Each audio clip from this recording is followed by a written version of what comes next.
Hai semuanya, Assalamualaikum warahmatullahi wabarakatuh. Ngomongin soal budgeting, aku selalu bahas progres budgetingku di tiap bulannya. Tapi ternyata masih ada beberapa teman yang belum mengerti makna dan tujuannya. Spesial di video ini, aku akan jelasin ke teman-teman caraku mengatur keuangan rumah tangga.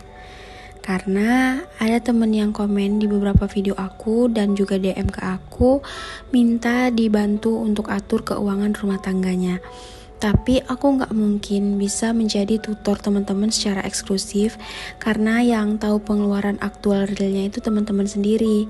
Tapi mungkin aku bisa share ke teman-teman untuk menarik poin-poin penting kesimpulan dari kumpulan budgetingku. Jadi mengatur keuangan itu tidak hanya berfokus ke angkanya aja, tapi juga ke mindset. Walaupun kita tahu banyak cara mengatur keuangan seperti metode persen, kakeibo, dan lain-lain, tapi kita juga harus tahu nilai-nilai dan fungsi dari budgeting tersebut. Untuk teman-teman yang benar-benar pemula dengan budgeting, silakan tonton video ini hingga akhir ya.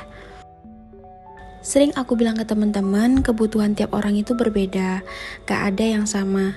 Mungkin aja total income-nya sama, tapi pengeluarannya berbeda. Banyak faktor yang mempengaruhi, contohnya gaya hidup dan lingkungan. Untuk gaya hidup, ada orang yang menerapkan gaya hidup minimalis seperti yang sudah aku terapkan beberapa tahun terakhir. Tapi orang-orang di sekelilingku belum menerapkannya. Begitu juga untuk lingkungan. Tiap daerah itu biaya hidupnya berbeda-beda.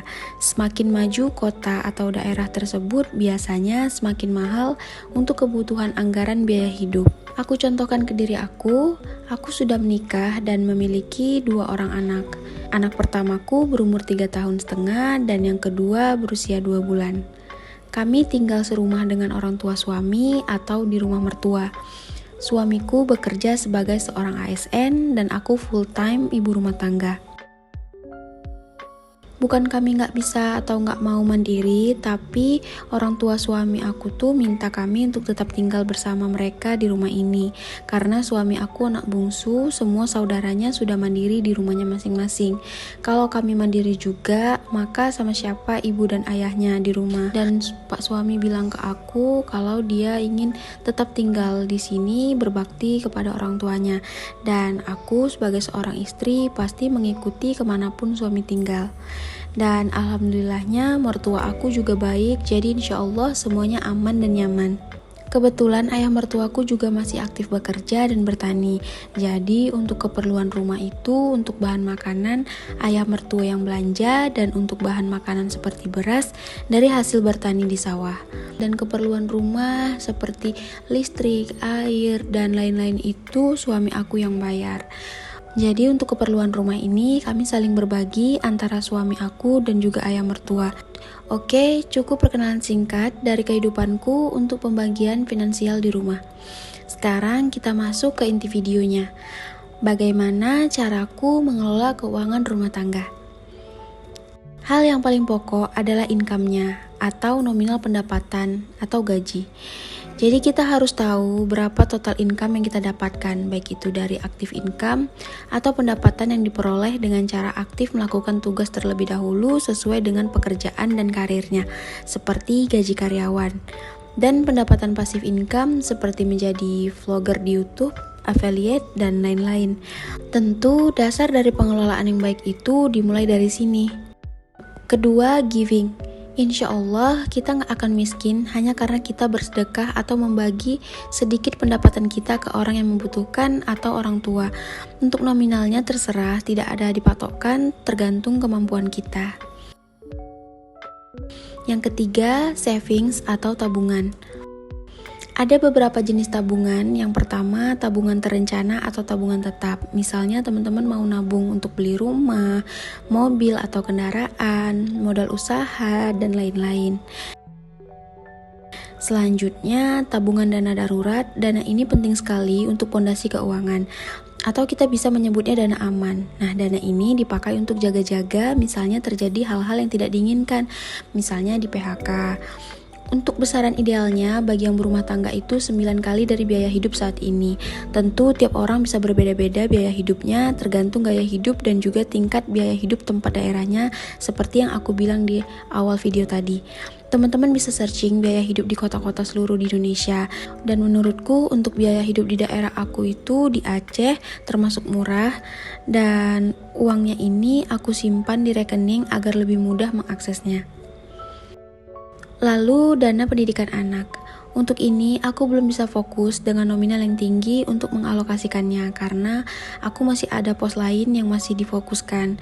Ayas juga masih 2 tahun lagi sekolah dan adiknya juga baru 2 bulan. Tapi ini penting untuk masa depannya, walau belum bisa banyak, tetap aku sisihin. Kemudian sinking funds.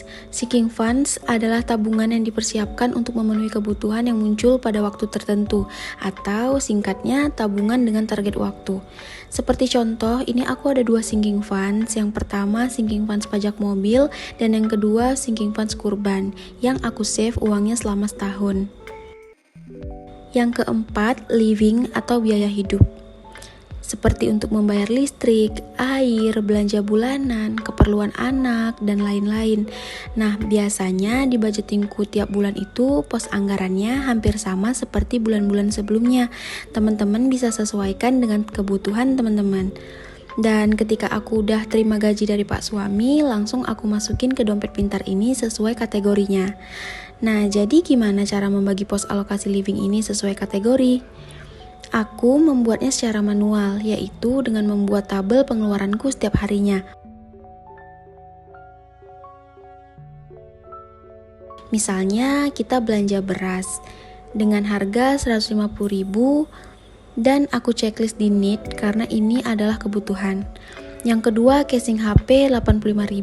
Ini casing HP yang imut yang pengen kamu beli karena cantik, bukan karena kamu butuh. Kemudian nonton bioskop 35.000, baju yang lagi tren 180.000 dan servis AC 70.000. Kemudian aku checklist sesuai kategori. Nah, ketika sudah di akhir bulan kita evaluasi, maka kita akan tahu uangnya lebih banyak dikeluarkan untuk kebutuhan atau keinginan. Nah, jika kita sudah paham dengan pembagian pos kategori livingnya, di akhir bulan itu kita evaluasi budgeting bulanannya. Misalnya ini aku contohin untuk beberapa barang. Untuk nominal adalah uang yang aku anggarkan, untuk aktual yaitu harga yang sebenarnya dikeluarkan, dan selisih untuk mengetahui anggarannya kurang atau lebih dari yang dianggarkan.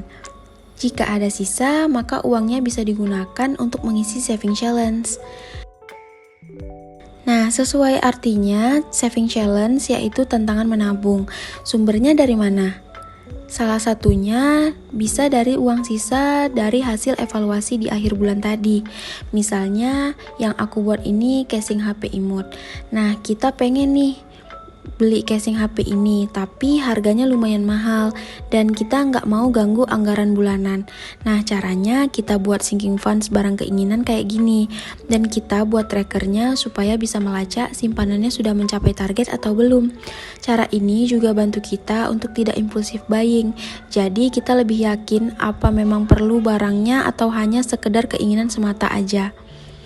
Seperti punyaku saat ini, aku ada 4 mini sinking funds barang keinginan, yaitu kotak P3K, vacuum cleaner, food container, dan juga spray.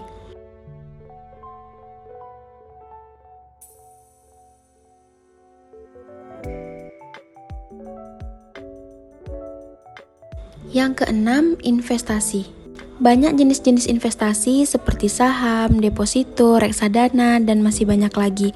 Boleh-boleh aja jika kita mau berinvestasi, tapi kalau teman-teman mengerti dan tahu resikonya.